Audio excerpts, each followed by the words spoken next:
Sambil ngomong kalau perlu, kalau yang suka self talk, Iya.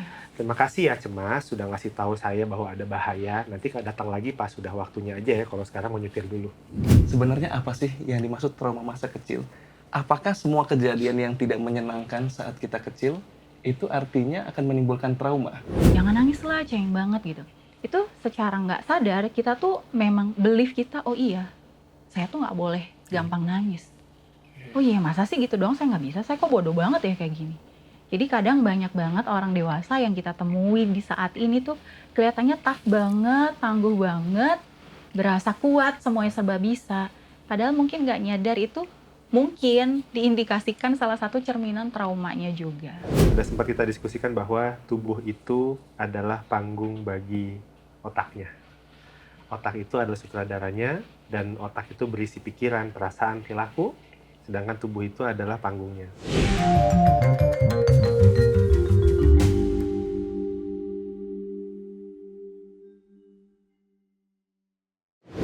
Kita selalu punya satu teman yang kelihatan normal-normal aja.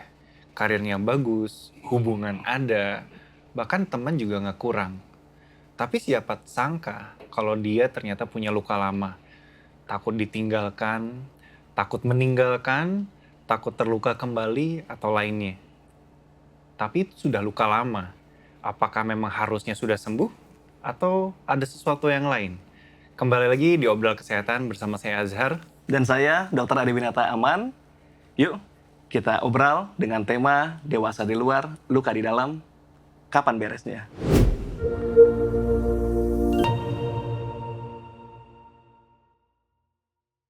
Telah hadir juga bersama kita. Wah, ini tamu lama, tamu langganan ini, Mas. Iya, ini tuh top tier udah ini langganan. Ada Dr. Abdullah Ihsan, spesialis kedokteran jiwa, dan Mbak Adita Ekaria. Dok, walaupun udah jadi tamu langganan kita nih, tapi boleh nggak barangkali ada pendengar kita, penonton kita yang baru, diperkenalkan lagi, Dok? Baik. Ya, jumpa lagi buat yang udah pernah nonton, dan kenalin, saya Ihsan, dokter spesialis kedokteran jiwa yang harapannya bisa belajar dan bertumbuh bersama. Siap. Thank you, Dok. Mbak Adita, boleh diperkenalkan? Oke, halo semuanya. Saya Dita Ekaria, seorang mental health survivor, juga ibu dari 2 orang anak, dan saat ini content creator juga sebagai mahasiswi psikologi semester 6. Baik, terima kasih ya Mbak Dita. Luar biasa ini. Pembahasan kita adalah tentang trauma masa kecil. Iya. Jadi istilah trauma masa kecil ini kan udah sering banget nih kita denger ya. Iya. Tapi memang jadinya sering rancu juga gitu artinya. Mungkin pertanyaan pertama saya mau tujukan dulu ke dokter Dudu. Coy, mau kesini dulu nggak ya? Oh ya, dokter dulu ya. Nah, mungkin pertanyaan pertama nih, Dok. Sebenarnya apa sih yang dimaksud trauma masa kecil? Apakah semua kejadian yang tidak menyenangkan saat kita kecil itu artinya akan menimbulkan trauma? Oke, baik. Sebenarnya kita kalau ambil per definisi diagnosis, trauma itu baru bisa dibilang sebuah trauma kalau dia mengancam jiwa, membuat injury yang berat atau mungkin luka yang berat, atau terancam terancam meninggal, atau mungkin berhadapan dengan situasi-situasi yang berat sekali gitu, atau bencana alam. Namun pada dasarnya trauma itu bukan tentang bencana ataupun kejadiannya bahkan, tapi trauma itu tentang apakah saat itu kita mampu menghadapinya. Misalnya, kalau kita di usia 18 tahun, terus pas pagi-pagi nyari mama nggak ada, ya nggak apa-apa. Mungkin bisa masak sendiri, bisa ganti baju sendiri, mandi sendiri. Tapi kalau itu terjadi pada saat kita usia 3 tahun, bangun nggak ada orang tua pagi-pagi, itu dari itu berulang ya. Kalau cuma sekali mungkin nggak masalah, cuma berulang, mungkin itu yang akan jadi trauma. Pada akhirnya, sekali lagi trauma itu adalah sesuatu yang mungkin terjadi entah di waktu apapun itu, mungkin karena bukan kejadiannya, tapi kita saat itu tidak punya kapasitas untuk membantu diri. Lalu dia tersimpan sebagai memori dan berdampak ke depannya. Oh, I see. Tapi kalau boleh lanjutin, Dok, emang kenapa kalau trauma? Apakah ada dampaknya? Apakah tiba-tiba kita teriak-teriak sendiri atau bahkan kita takut menghadapi sesuatu? Atau gimana, Dok, dari sudut pandang profesional, Dok? Baik. Pada dasarnya pada saat kita ketemu sama pasien atau klinisnya ya, situasinya adalah sama kayak orang yang mungkin pernah patah tulang. Lalu setelah itu kebetulan tidak didampingi, tidak dioperasi mungkin sih kita, padahal butuh, tidak digips padahal butuh gitu ya. Akhirnya tulang itu akan tumbuh dengan tidak tepat bentuknya, dan itu membuat dia tidak bisa berfungsi baik atau rentan patah lagi. Jadi ketika trauma itu terjadi di masa kecil dan tidak didampingi, tidak dibantu, yang terjadi adalah mungkin dia tumbuh biasa aja kelihatannya, tapi sesungguhnya dia rapuh atau tidak berfungsi optimal. Oke, kan dampaknya cukup besar juga ya berarti Dok. Nah, wajar nggak sih kalau trauma di masa kecil itu bisa mempengaruhi cara seseorang mencintai, cara seseorang bekerja, atau bahkan melihat dirinya sendiri? Sangat mungkin. Jadi kalau saya biasanya menganalogikannya tuh kayak trauma itu adalah warna yang dikasih ke kacamata kita. Misalnya ada trauma 1, maka dia akan semakin gelap, 2 akan gelap lagi, 3 akan gelap lagi, atau berat maka akan gelap sekali. Orang tersebut sekalipun langitnya terang, itu akan pakai kacamata itu akan bilang, kok mendung ya? Kenapa? Karena kacamata yang dia pegang sejak kecil itu adalah gelap.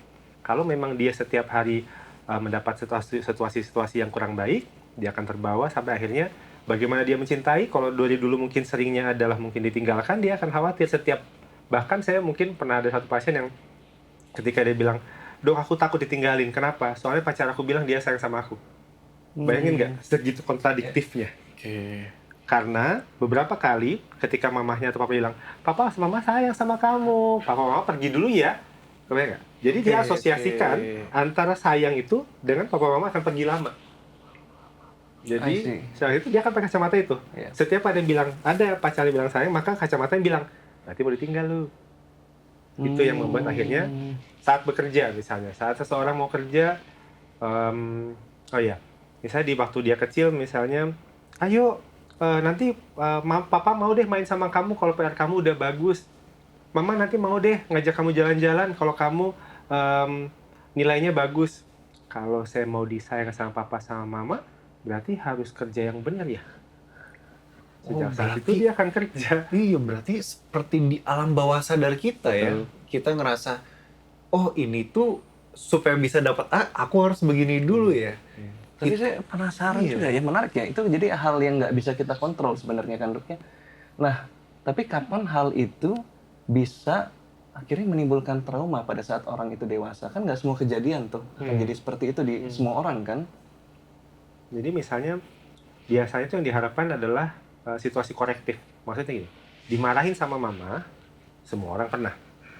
Dimarahin sama papa, semua orang pernah. Tapi habis itu, mama, maafin mama ya, tadi marahnya kayaknya suaranya kegedeannya. Maksud mama tuh pengennya gini-gini. Maaf ya kalau mama tadi suara kegedean. Ada situasi korektif. Itu nggak jadi trauma.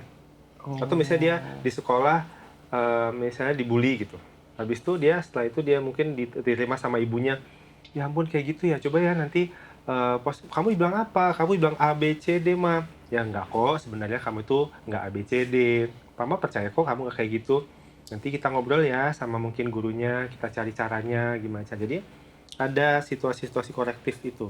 Ketika tidak ada koreksi itu, terbawalah sampai ke dewasa, ketika ada trigger yang sama. Aduh aku mau jalan-jalan. Tadi yang situasi tadi, maka yang terpikir di kepala dia ketika mau jalan-jalan, berarti kerjaan aku harus bagus dulu.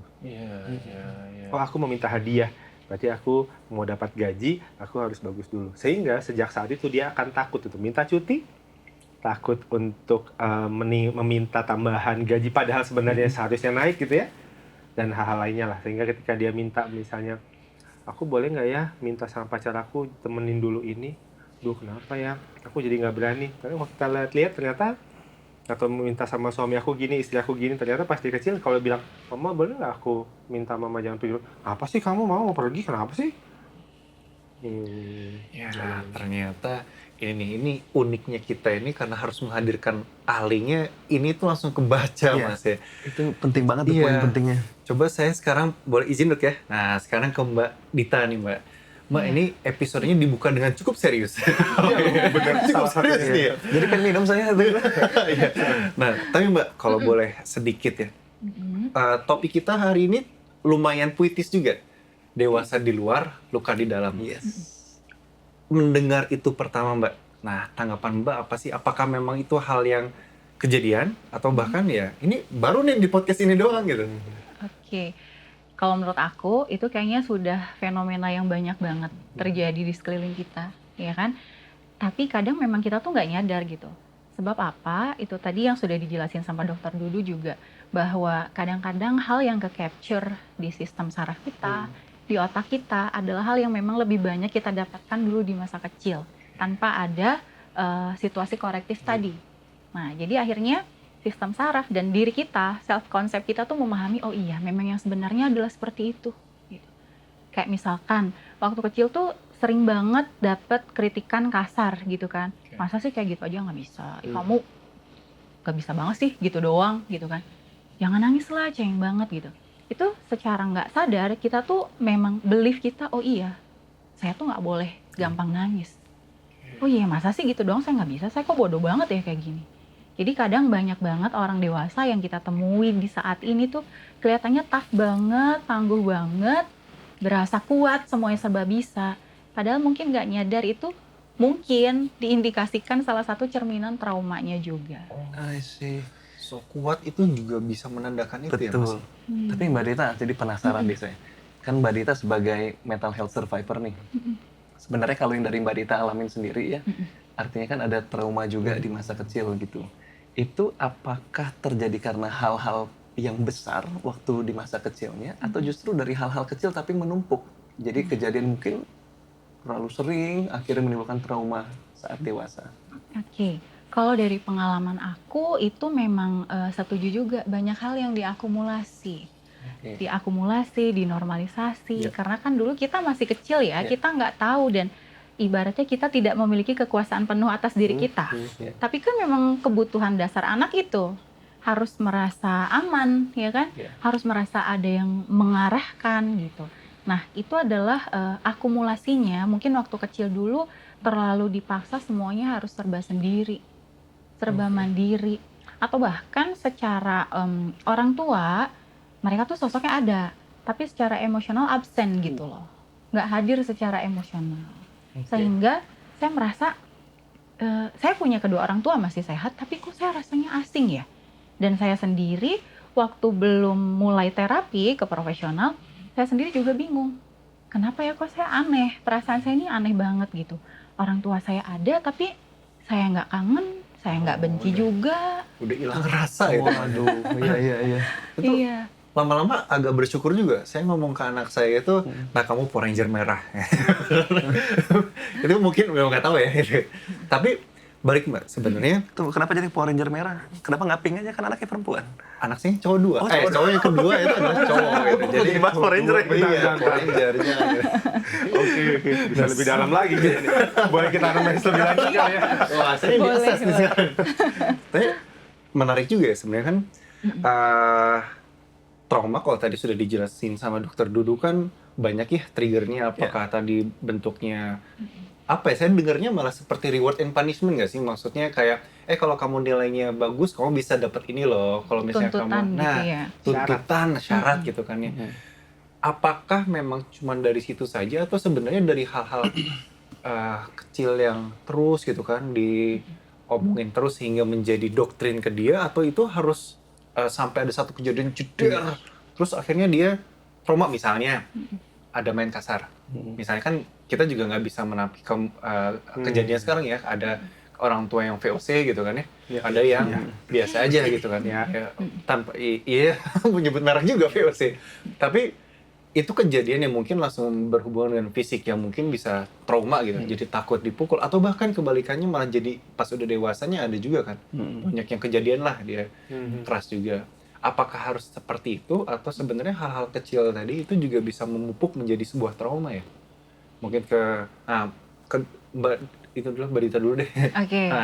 Nah, kalau di pengalaman saya pribadi itu memang dari hal-hal kecil yang memang terus-menerus berulang. Jadi kan saya belajar nih, sosok saya waktu kecil ini, anak kecil ini akhirnya belajar. Oh ternyata ketika saya, kalau misalkan saya tidak membersihkan rumah, papa saya bisa kasar nih sama saya, pukul saya. Oh berarti besok saya harus siaga nih badan saya. Pulang sekolah mau secapek apapun saya harus take over tuh semua kerjaan rumah gitu kan. Oh berarti kalau misalkan saya nggak perform nih, saya nggak ranking, saya ini nggak ada gunanya, bodoh gitu. Jadi saya memaknainya, oh berarti saya kalau harus diterima, saya memang harus perform dulu. sama orang tua saya harus memuaskan dulu gitu. Dan kalau dari pengalaman saya juga itu saya lebih banyak ke trauma pengasuhan, yaitu tadi emotional absent juga. Lalu kalau saya flashback lagi, memang saya juga banyak menyaksikan kekerasan antara hubungan ayah dan ibu saya juga gitu. Jadi kalau saya bisa maknai sekarang, anak kecil itu saya yang dulu tuh kayaknya dia nggak paham apa-apa, tapi dia mau tidak mau harus bisa mendamaikan keadaan itu. Gitu. Wow, mantap ya, menarik banget. Ya, jadi ini hati-hati nih Iya, buat iya. ayah bunda ya. Kadang-kadang kan nggak sengaja ya berdebat terus makin naik di depan anak-anak. Sebenarnya gini, kita nggak apa-apa kok untuk kasih exposure ke anak kalau memang dinamika hidup itu memang seperti ini gitu kan. Tapi tadi harus ada situasi koreksinya gitu. Nah, tadi mama dan papa tuh kita sedang berdebat. Kita sedang membicarakan sesuatu gitu. Baiknya seperti apa, buruknya seperti apa. Gitu. Sama kalau kita udah marahin anak juga, saya pasti selalu nanti di akhir saya ada reframing lagi. Kamu paham nggak, mama tadi marahin kenapa? Kenapa mama hari ini bawel? Gitu. Tapi marahnya fokus ke masalahnya. Kadang kan kalau orang tua zaman dulu ya dok, masalahnya apa?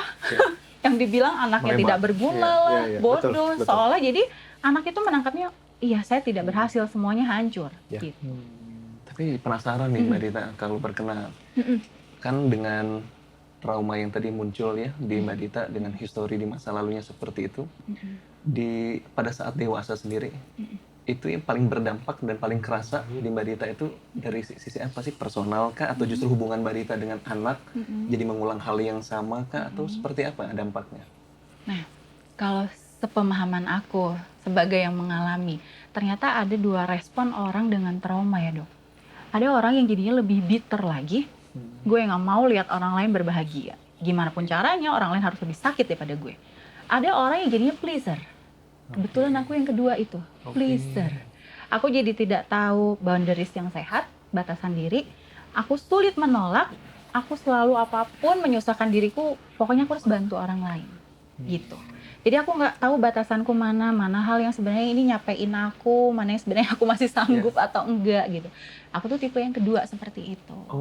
Dan pelarianku ya dulu gitu, waktu aku belum melakukan sesi terapi, sebisa mungkin kalau bisa sih 72 jam aku maunya kerja. Dengan tujuan untuk Hyper independent jadinya. Jadi aku tidak percaya siapapun. Gitu kan. Iya. Nah, itu tadi tanggapan luar biasa sih. Tapi boleh nggak dok responnya? Tapi saya mau tambahan sedikit. Kan tadi seakan-akan sesuatu yang kasar atau bahkan tadi ada konflik dan macam-macam itu bisa membuat seorang anak tumbuh menjadi rapuh atau bahkan punya trauma. Apakah jadinya memang kita tidak boleh melakukan itu di depan anak? Karena gimana ya, nggak bisa ditampik juga orang-orang yang mungkin sekarang jadi itu adalah tempaan yang, kan banyaknya cerita-cerita orang jadi itu orang yang memang tempaannya luar biasa, dari broken home, dari yang nggak punya orang tua malah, dididik dengan keras gitu kan ya. Tapi jadi somebody dengan kondisi sekarang dok, dan dengan tadi dari statement dari Mbak Dita, apakah yang berlaku sekarang ini adalah hal yang wajar atau sebenarnya ada cara-caranya gitu dok? Oke, tadi pertanyaannya adalah apakah memang nggak boleh mungkin gitu ya? Apa nggak boleh kita jadi yang mungkin agak keras sama anak misalnya gitu? Mungkin saya punya dua prinsip. Yang pertama ada yang namanya prinsip epigenetik. Ya. Pada prinsip epigenetik itu kita menyadari bahwa semua anak akan membawa gen yang berbeda. Semua anak akan membawa sifat yang berbeda, sehingga seseorang anak itu akan punya respon yang berbeda juga terhadap situasi yang dia terima. Ada anak yang lebih rentan, sehingga dia mungkin mudah untuk lebih kena depresi ketika ada situasi yang buruk. Ada anak yang lebih rentan untuk cemas. Ada anak yang mungkin lebih resilient. Memang sama seperti ada yang bawa gen diabetes, ada yang bawa gen hipertensi. Ada orang gue kayaknya makan gula tiap hari nggak diabetes, kenapa lu makan gula tiap hari diabetes? Akhirnya berbeda kan. Itu yang pertama. Jadi bahwa anak sendiri bisa saja merespon berbeda. Jadi kita juga tidak bisa mengatakan bahwa semua anak harus dididik dengan cara yang sama. Itu prinsip yang pertama. Yang kedua, di psikiatri itu kita nggak pernah ada bilang namanya perfect mother. Kenapa kita bilang mother, kenapa nggak bilang father? Karena figur pengasuhan utama biasa ibu. Apakah berlaku juga pada laki-laki atau father? Yes, sama. Cuma karena terminologinya itu dibilang perfect mother. Nggak ada perfect mother, adanya good enough mothering. Kalau misalnya yang nonton merasa bahwa kayak susah banget ya jadi orang tua, pada dasarnya memang kita nggak pernah akan sempurna dan nggak bisa juga. Makanya kalau Tuhan saja memberikan kesempatan taubat, maka tadi disampaikan sama Mbak Dita bahwa ada upaya korektif gitu. Masa sih kita harus sempurna terus? Ada juga masanya nggak bisa gitu. Jadi terus nggak boleh gitu kasar sama sekali. Kita punya kita punya semacam indikator masing-masing lah. Ada anak yang memang rasanya nih lebih suka untuk lari-lari kemana-mana. Yang kalau nggak diminta, ayo cepet duduk, itu mungkin agak susah untuk duduk misalnya. Ada anak yang bahkan diem terus. Malah kita cuma, ayo berangkat yuk, jalan-jalan kemana yuk gitu. Akan berbeda. Nah, untuk mengetahui itu, satu, cara eksplorasi orang tuanya mesti sabar eksplorasi ya. Yang kedua adalah harapannya kalau memang merasa sulit dan bingung, nggak apa-apa kok kalau mau dibawa ke profesional. Mungkin sebenarnya anak saya nggak ada masalah apa-apa Mbak, Mas, cuma saya pengen tanya dulu nih sama psikolog perkembangan misalnya, atau psikiater anak. Boleh tuh nanya, gimana ya cara menghadapi situasi anak saya yang seperti ini gitu. Jadi boleh-boleh aja, nggak ada masalah. Yang nanti juga Mbak Dita sebagai seorang ibu juga tahu banget tuh, kita nggak bisa jadi perfect mother, hanya bisa good enough mothering. Yang harapannya ya kita berusaha lebih baik terus aja.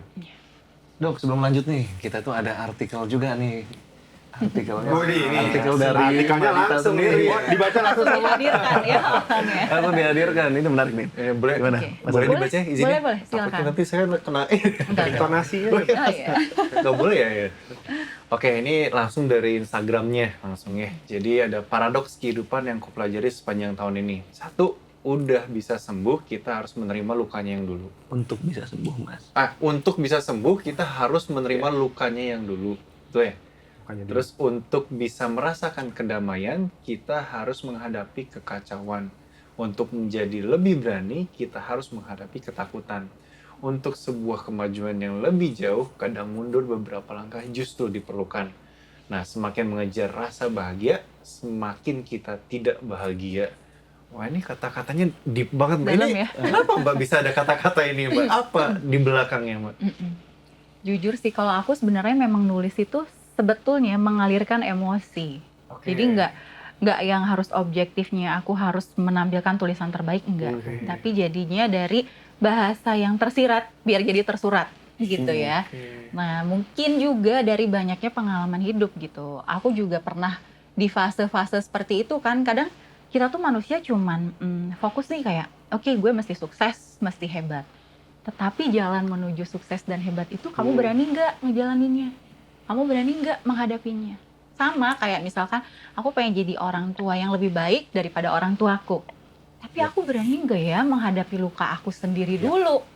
Aku jangan menuntut anak aku untuk bisa lebih perfect daripada aku misalnya. Aku jangan menuntut anakku lebih ini lebih itu, tapi aku sendiri terus bersembunyi nih dari sisi rapuh diri sendiri gitu. Dari ketidaksempurnaan yang kita punya. Menarik nih. Tapi, Deep ya ini. Mas, ini ada pertanyaannya tuh. Oh iya. Gimana menurutmu? Jadi saya mau tanya juga nih, gimana menurutmu, Dok? Gimana kalau menurut Dokter Dudu dengan paradoks kehidupan ini seperti apa sih, Dok?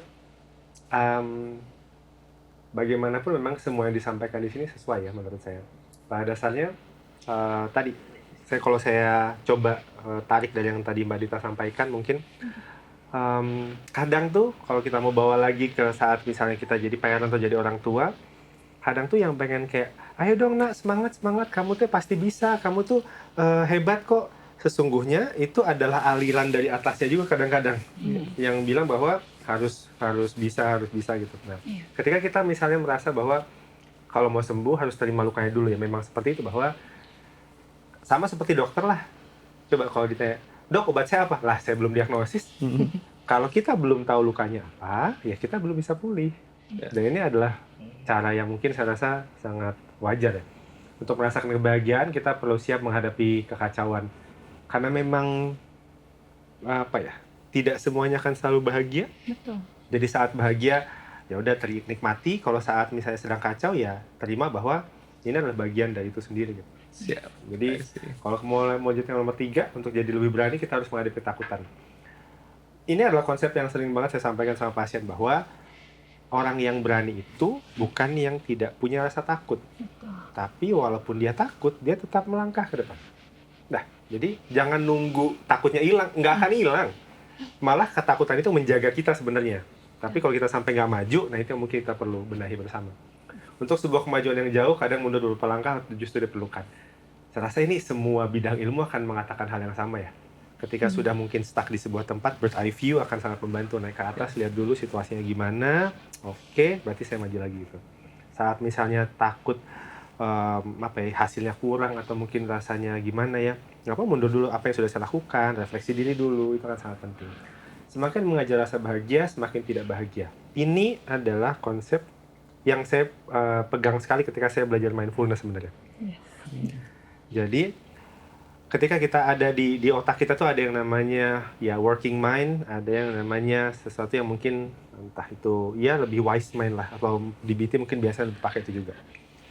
Jadi kalau orang yang bekerja biasanya gini ngomongnya, aku salah tulis, kutip X, aku tulis. Aku kelupaan barang, aku balik, aku ambil, aku berangkat lagi. Itu cara kerja otak saat bekerja. Tapi kalau aku sedih, ya udah aku hapus sedihnya, aku ganti bahagia, nggak bisa. Bahwa sedih itu adalah bagian yang come and go. Dia datang, kita juga bilang, aku nggak mau sedih, aku nggak mau mikirin. Rasakan bahwa memang sedih, nangis nggak apa-apa, ya sudah biarin aja. Berarti kita kan pernah hidup bertahun-tahun nih, sadar bahwa sesungguhnya rasa sedih itu nggak stay di situ terus kok. Dia kan pergi lagi. Jadi intinya saat mau merasakan kebahagiaan nggak usah dikejar-kejar terus. Terima yang ada sekarang, nanti saat kebahagiaan datang, nikmati. Oh, dia gantian lagi nih sama cemas. Terima apa yang saya lakukan. Oke, baiklah. Kalau gitu diganti lagi sama bahagia. Terima lagi. Siap, thank you. Ini tadi sebenarnya ada satu kalimat lagi yang di bawahnya itu sebenarnya itu juga triggering juga, bagus apa nih, juga. bagaimana menurutmu lagi nih? Bukan. Yang atasnya nih gitu kan. Nih banyak hal yang kita inginkan tapi justru jalannya datang dari arah yang berlawanan. Nah sebenarnya jadi lebih berpikir lagi nih. Mau waktu menulis ini itu sebenarnya lagi pengen nulis karena sharing atau sebenarnya lagi terjadi sesuatu nih di Mbak terus sorry ya Mbak ya. Nggak apa-apa. Nggak ada info konsen ya. Iya, jadi apa namanya? Karena menarik ya. Karena ini dalam banget. Ini dalam banget. Apakah memang di satu titik lagi merasa ada sesuatu ini atau ini udah sharing aja gitu Mbak? Itu lebih betul sih, akumulasi dari peristiwa-peristiwa yang memang menurut saya dapat banyak pelajaran dari situ. Gitu. Jadi saya juga sama kan, kita semua pasti manusia biasa nih ya, kalau pengennya sih top perform gitu kan, atau pengen sesuatu yang memang pokoknya itu goals gue gitu. Nah, tetapi ternyata kita punya rencana, Tuhan itu punya caranya gitu. Sebelum kita emang paham di situ belum layak, ya terus bakal dites terus. Kamu layak gak sih?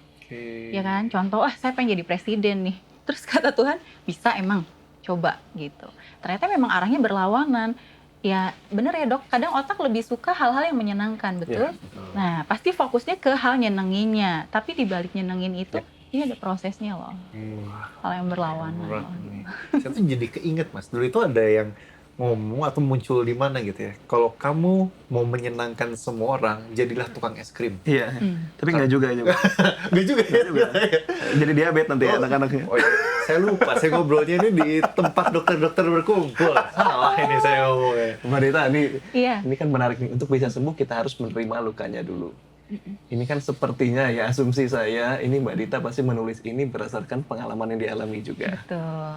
Nah, mungkin tadi kalau kita tarik sedikit, bagaimana dulu Mbak Dita bisa menerima luka di masa lalunya itu seperti apa? Apakah memang dari Mbak Dita sendiri yang apa namanya sadar gitu ya, atau justru dari orang lain munculnya? Lu kayaknya harus ke psikiater deh lah, atau psikolog gitu kan. Mbak Dita menyampaikan seperti itu ya, sampai akhirnya mencari bantuan profesional. Nah, boleh nggak ceritain sedikit nih? Aku langsung ini dulu ya, yang tadi statementnya apakah dari orang sekitar? Tentu tidak. Orang sekitar justru menarik. Ngapain sih ke psikiater? jangan bikin malu Iya. gitu ya, aib gitu kan. Wah, langsung di depan Banyak. dokternya ngomong. Waduh. Iya, ini berdasarkan biasa. pengalaman pribadi kan Iya, gitu. iya. Banyakin sholat makanya, banyakin berdoa. Dan yang lebih parahnya lagi adalah kamu tuh kurang bersyukur. Keadaan kamu saat ini tuh sudah lebih baik daripada sebelumnya, jauh lebih baik. Apalagi sih yang dibikin? Nah, bersyukur aja. Ngapain harus ke psikiater, buang-buang duit, nanti ketergantungan obat. Nah itu di kondisi saya yang saat itu lagi ngedown, bahkan saya sendiri nggak tahu saya kenapa. Ditambah lagi asupan-asupan seperti itu bikin saya kayak, apa iya? Gitu kan. Jadi meragukan lagi diri sendiri, lebih parah lagi biasanya. Makanya biasanya memperberat itu situasi terdekat ya dok. Betul sekali. Ini saya langsung ketrigger. Saya bisa membaca apa yang di kepalanya dokter Dudu ini. Kok jadi bisa main Oh gitu ini? ya. Belajar di mana sih? Kenapa? Karena di season 1 itu pernah muncul juga nih. Di Oh agama iya, kita itu oke. bahkan sudah mengakomodir kalau misalnya lagi butuh bantuan, ada ya caranya gitu kan. Nah, harus nonton season 1 makanya. Oh, gitu Ya, ya. udah langganan Iya. berat ini soalnya. Ternyata CPA lagi deh. Iya, jadi penasaran juga. Tadi kan Oke. Mbak Dita justru menyampaikan bahwa orang-orang sekitar atau orang-orang terdekat justru judging gitu ya. Iya. Ah, inilah lu kurang bersyukur, kurang dekat atau kurang beribadah dan lain sebagainya. Tapi bagaimana sampai akhirnya Mbak Dita sadar bahwa enggak kayak gitu tuh. Oke. Bahwa gua memang perlu untuk membutuhkan bantuan Ditolong. tenaga profesional, butuh ditolong, dan bahwa masalahnya ini bukan karena gue kurang beribadah loh, gitu, tapi ada masalah yang jauh lebih dari itu mungkin. Nah, itu gimana tuh Mbak Dita? Nah, jadi ceritanya tuh semua hal akumulasi yang aku alami dari kecil sampai waktu itu di tahun 2019. Jadi dari tahun 2015 sesudah saya melahirkan anak kedua, saya tuh langganan banget sakit, Dok. Jadi memang sudah muncul gejala fisik ya gitu. Dari tahun 2015 tuh saya langganan banget ke IGD. Mulai dari simptomnya tuh aneh-aneh, dari telinga berdenging lah, jantung tiba-tiba deg-degan yang berlebihan. Iya. Dan pertama kali serangan panik itu saya rasain malah justru sangat membahayakan saya. Saya lagi bawa mobil. Saya selesai meeting cuma 30 menit karena waktu itu saya self driving bawa sendiri. Nah, di jalan saya tuh tiba-tiba kayak ngerasa ini kok tiba-tiba kunang-kunang. Padahal sebelumnya tidak pernah ada triggering apa-apa gitu. Saya lagi oke, saya baik-baik aja waktu itu saya ngerasanya. Tiba-tiba kunang-kunang, lama-lama kaki saya dingin, kram, kesemutan. Wow. Terus tangan saya pun, terus shaking. Saya nggak ngerti ini saya kenapa gitu kan. Nah habis itu saya melipir lah dan sialnya lagi waktu itu jalan yang saya lintasi adalah di hutan jati. Nggak ada rumah siapapun. Jadi tambah trauma baru ya dok. Iya. Di hutan jati, nah saya akhirnya terus maksain untuk fokus gitu kan. Walaupun di pikiran sebenarnya udah kayaknya saya mau end nih hari ini. Kayaknya saya mau out nih hari ini gitu kan. Ketemulah minimarket, saya parkir udah sempoyongan segala macem. Keluar itu saya udah terbopoh-bopoh gitu. Nah ditolong sama mbak minimarketnya. Langsung dikasih air minum segala macem. Tapi saya abis itu kayak tengah-engah gitu. Saya nggak bisa ini. Mbak saya nggak bisa nafas gitu. Saya nggak bisa nafas. Terus akhirnya saya Sherlock lah ke suami saya. Saya bilang tolong dijemput gitu. Nah orang rumah kaget dong. Karena ngerasanya tuh saya tuh orang yang paling tangguh gitu ya. Sampai akhirnya, kamu kenapa? Salah makan? Keracunan atau apa gitu? Udah pokoknya cepet aku bawa ke rumah. Sampai waktu itu, momen itu saya masih ingat banget. Sampai ke rumah, itu masih pada dingin, semua tuh belum normal gitu. Saya minta dibuatin teh manis lah apa. Karena kan orang awam ya, saya nggak tahu gitu. Serangan panik tuh kayak gitu. Terus saya bilang ke suami saya tuh, saya kalau sampai jam 6 maghrib saya belum normal, panggilan ambulan aja deh. Ini semakin nggak karu-karuan rasanya, saya bilang gitu. Sorry Mbak Dita, mau motong dikit nih. Tapi itu habis mengalami kejadian tertentu kah? Muncul serangan paniknya? 2 hari yang lalunya itu kakek saya meninggal. Oh, oke. Saya kehilangan kakek saya gitu. Tapi saya berusaha ya udah balik normal gitu ya. Kehidupan harus tetap berjalan. Nah setelah saat itu itu adalah serangan panik pertama di 2015. Saya pergi ke dokter, cek semuanya. Tes darah, lalu EKG jantung. Normal semua pasti Normal ya? semua. Dan pasti dokter tuh selalu bilang, Mbak masih muda, jangan banyak-banyak stres. Terus saya bingung, saya stres apa dok? Gak ada yang saya pikirin loh. Gitu, iya kan dok? Orang stres tuh tidak pernah sadar bahwa dirinya stres. Nah 2015 udah tuh lebih mendingan, udah opnam, infus, enakan karena saya merasa aman. Pada akhirnya saya merasa saya ketergantungan dengan IGD nih, tiap kali datang sakit begini, Saya cuma pengennya pokoknya ke IGD mau jam berapapun. Udah di IGD tuh hilang sesaknya dan lain-lainnya. Ya udah ada darahnya lagi ibaratnya gitu. Dari situ akhirnya kayak aduh ini gak beres nih lama-lama gitu kan. Masuk pandemi, saat itu triggering lagi, kambuh lagi, cari internis terdekat di rumah saya. Nah internisnya mungkin sudah sering menangani kasus orang seperti saya gitu. Saat itu internis saya bilang, Mbak semua pemeriksaan tuh oke. Tapi memang lambungnya nggak nyaman ya, sesek ya katanya. Udah kelihatan kok dari Mbak masuk dari pintu ke sini pun gitu. Diajak ngobrol, terus ngobrol. Anak-anak aman, suami aman gitu.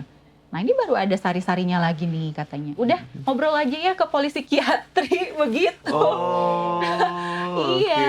oke. Saya yang tadinya, enggak dok, saya nggak gila. Karena kan di pikiran saya ke psikiatri, wah saya kenapa gitu ya. Iya. Dari situ akhirnya, oke kita treatment obat lambungnya selama 8 minggu, nanti kita lihat respon tubuh mbaknya gimana. Kalau agak mendingan, jangan nunggu mendingan banget ya katanya, jangan nunggu sembuh dulu dia bilang. Agak mendingan, saran saya tolong beraniin ke polisi psikiatri. Oh, Luar biasa. Tadi udah tarik napas juga nih kan. Gila udah. menarik juga. Tapi ketika emosinya tidak ada ruang untuk diekspresikan, maka gangguan panik yang keluar. Biasanya kalau sudah mulai sadar, oh waktu itu aku takut sebenarnya. Oh waktu itu aku marah sebenarnya. Oh waktu itu aku sedih sebenarnya. Mungkin masih ada serangan panik, tapi intensitasnya jauh. Bisa nggak sih pikiran negatif berhenti dulu, aku mau kerja dulu gitu. Dan self talk juga lumayan di aku ini ya membantu gitu. Nah biasanya kalau udah terlalu banyak pikiran, rumit, jadi ngefeknya kita susah tidur kan. Sulit, maunya terjaga terus. Nah itu aku udah ada bendera merah dikit nih. Biasanya aku langsung ke psikiater atau ke psikolog aku. Aku baru sadar luka lama itu masih ada ketika Aku sering menyalahkan diriku sendiri. Ini dalam banget nih. hari ini aduh, berat ya berat Ini banget. berasa ketampol semua kayaknya. Bahaya nih.